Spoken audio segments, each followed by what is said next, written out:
faith book, the book of faith, the Word of God, the Bible. Maayong adlaw sa tanan, magandang araw sa lahat. Sharing with you our FBK today from Luke 2 verses 15 to 20. Let's read. And when the angels went away from them into heaven, the shepherds said to one another, "Let us go over to Bethlehem and see these things that had happened, which the Lord had made known to us." And they went with haste and found Mary and Joseph and the baby lying in a manger. When they saw it, they made known the saying that had been told them concerning this child, and all who heard it wondered at what shepherds told them. But Mary treasured up all these things, pondering them in heart.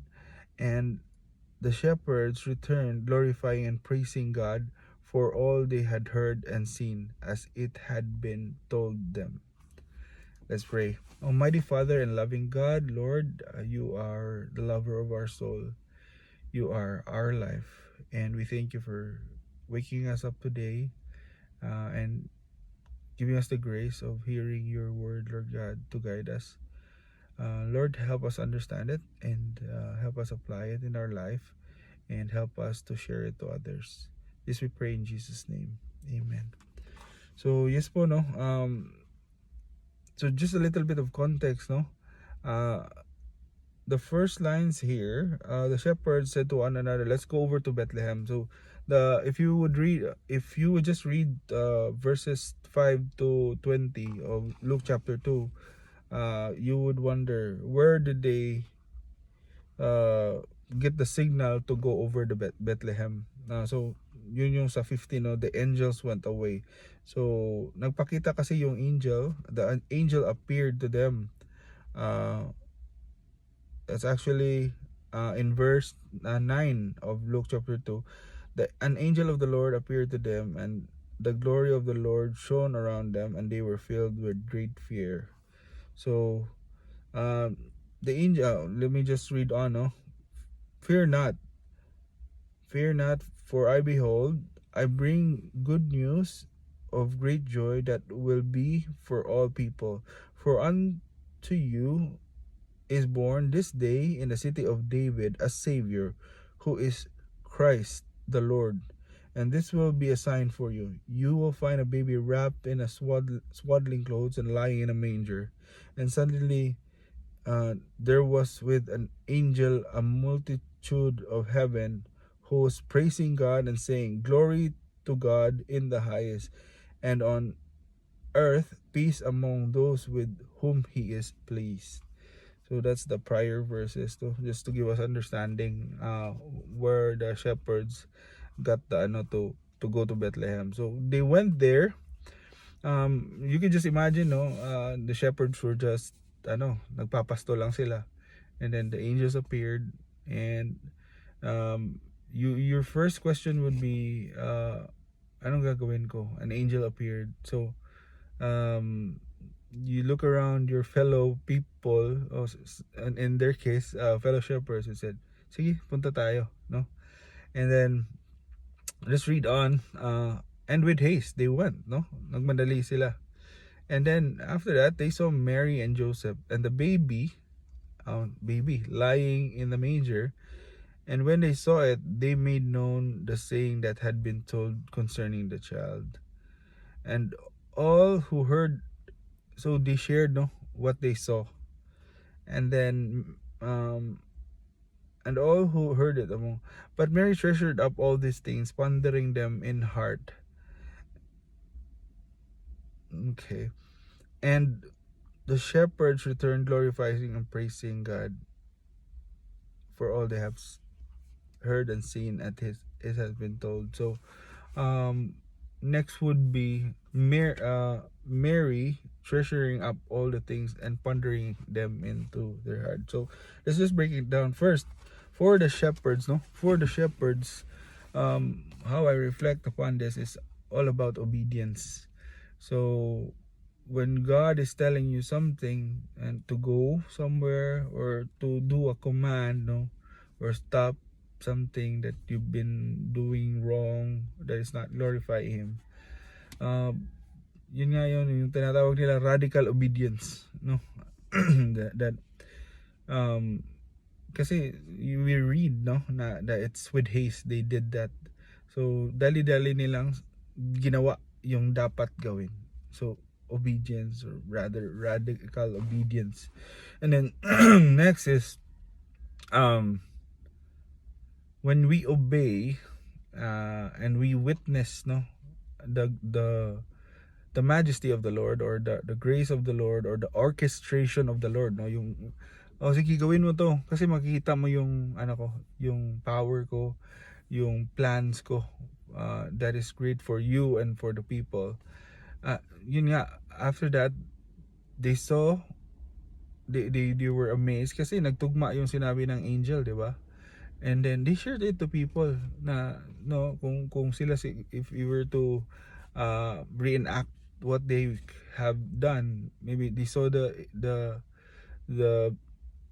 Mary, Joseph, and the baby, and then after that they were sharing it to people. Alam mo ba, may angel nag-appear sa amin. And then when they appeared, sabi niya punta doon, and then pumunta kami, meron talaga.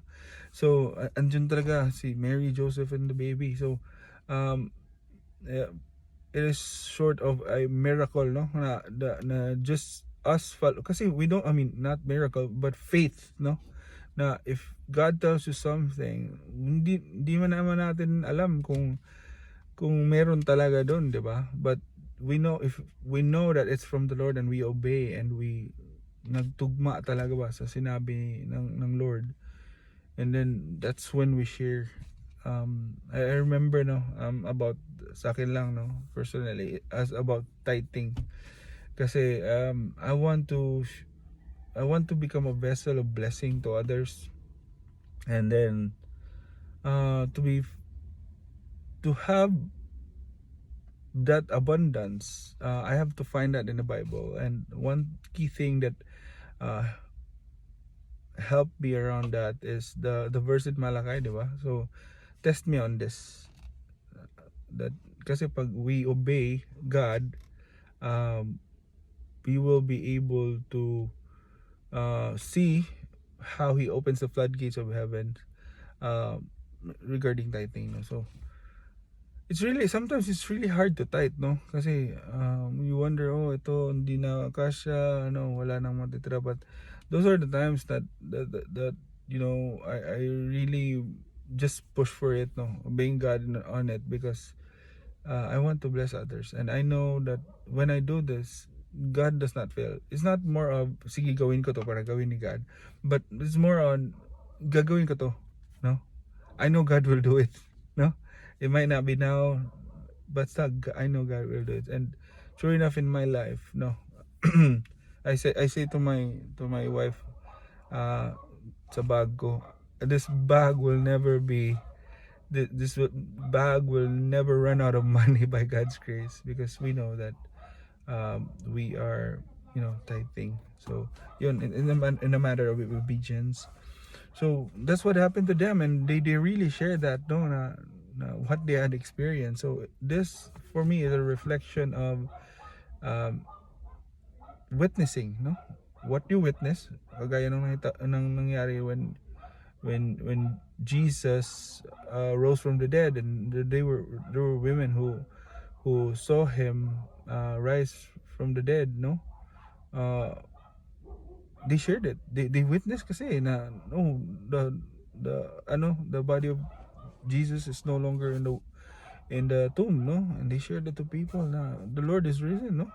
So witnessing, the greatness, the grace of God, all the good things that are happening in your life because of God, just sharing it, no, witnessing it, sharing it to others, His greatness.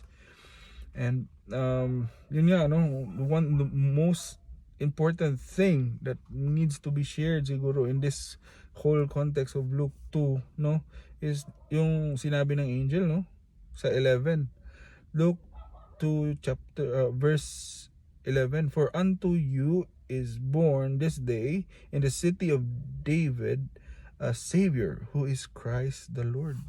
No?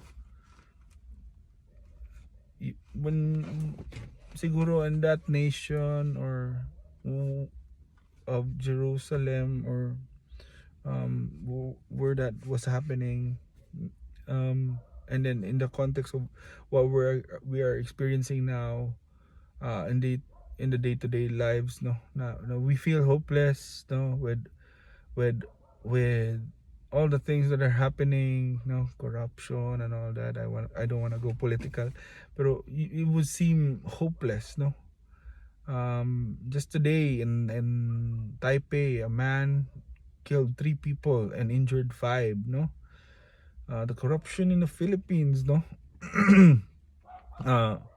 So there are a lot of things happening, no, and sometimes you worry, sometimes you fear, but this is a great reminder. A Savior was born, no, save us from fear, to save us from this temporary life, because there's eternal life in Him, and we can rest on that, no. I remember kasi, I'd just like to share with you, no, my greatest fear actually back then is yung paranoia that people would kill you, people would talk badly of you, say things that are that would shame you, yung mga ganun ba, talk behind your back, disappointments, no, betrayal, yun, lahat na ng klase na hurt. And it boiled down to me, or threats sa family, no. Sometimes kung ikaw lang okay lang, pero if your family is be threatened, nakaka ano, no, and then the whole point of everything is we all die, and if you fear death because you love your life so much and you love the life around you, that's normal, no. Pero but there's no peace, no. What I discovered kasi when I really understood God's purpose with my life, is that death is not everything. He could kill me. He could take me, para he could take my family, you know, in his time, no, assigned time, and there will be all sorts of emotion there, no, but having that security, no, na whatever happens, God takes me, God takes my family. I know one day in heaven we will just be rejoicing because we know that we have eternal life. I rest in that, no. And then even if we are in this earth struggling, I have my peace in God kasi alam ko hindi niya ako pababayaan. And I just want to share that with you. Hindi ka niya pababayaan. If you are sons and daughter of God, you have accepted God as your Lord and Savior, hindi ka niya pababayaan. I can assure you, the Bible assures us that, no. There are many verses in the Bible. I will never leave you nor forsake you, no. So long as we are sons and daughters of God, and so that is when we receive the Lord as our Lord and Savior. Not only Savior but also Lord.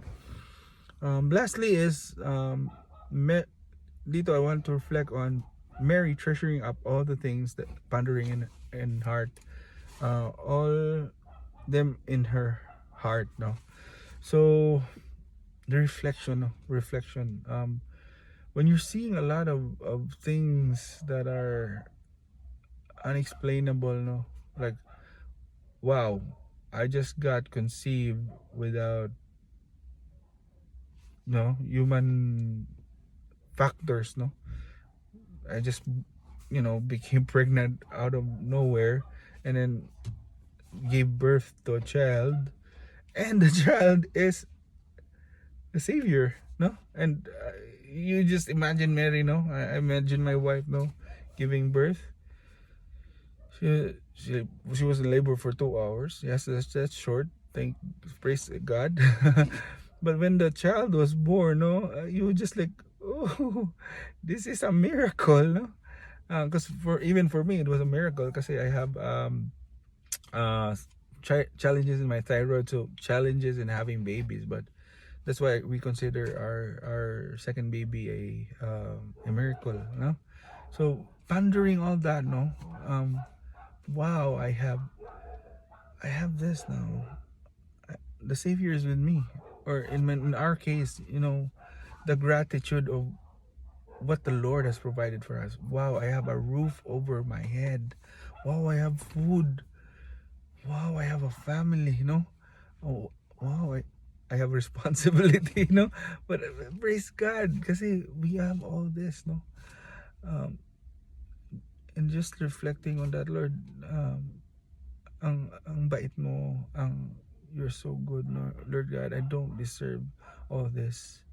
I don't deserve the roof over my head, the food on my table. I don't deserve a family who loves me so much, but you gave it all. I don't deserve eternal life. I don't deserve to be in heaven, but because of you, you died for my sins once and for all. And you have so many plans for me to prosper me.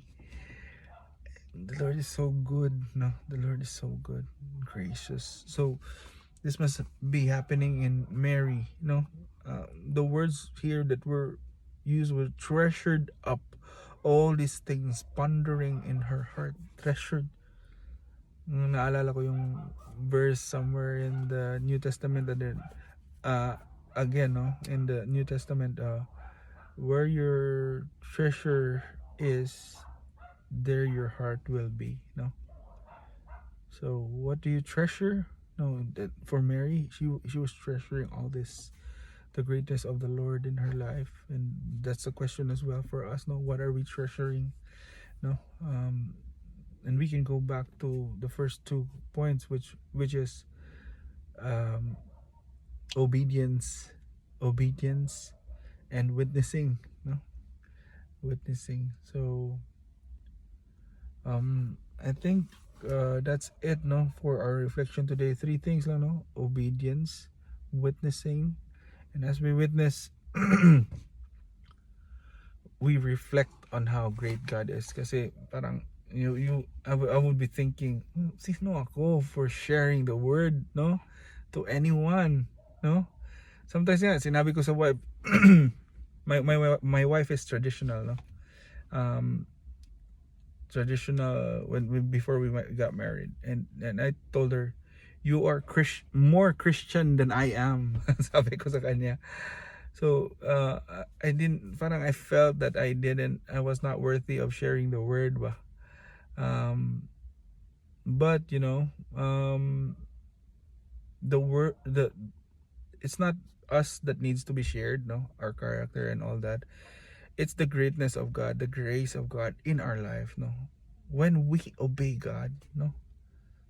And I think the best obedience or that we have is dun sa obedience part, no. Obedience part. Kasi when we obey, you will see the greatness of God, and you will be able to witness. And I think I'll close with that prayer, no. Lord God, we pray that you would empower us. You would help us, Lord God, to obey your commands. You'd help us, Lord God, to glorify you, Lord God, in our lives. And Lord, as you help us provide us clarity, vision and mission in our lives, and purpose in our lives, Lord God, that we will be able to obey, Lord God, once it comes, Lord God. And even now, Lord God, that you are telling us,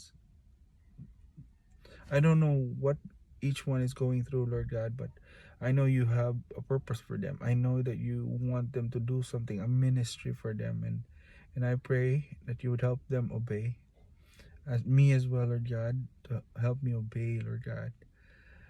For we know that you have prepared great things for us when we obey you and we listen to your voice, and we will reach the day just like Mary, no, when she obeyed you.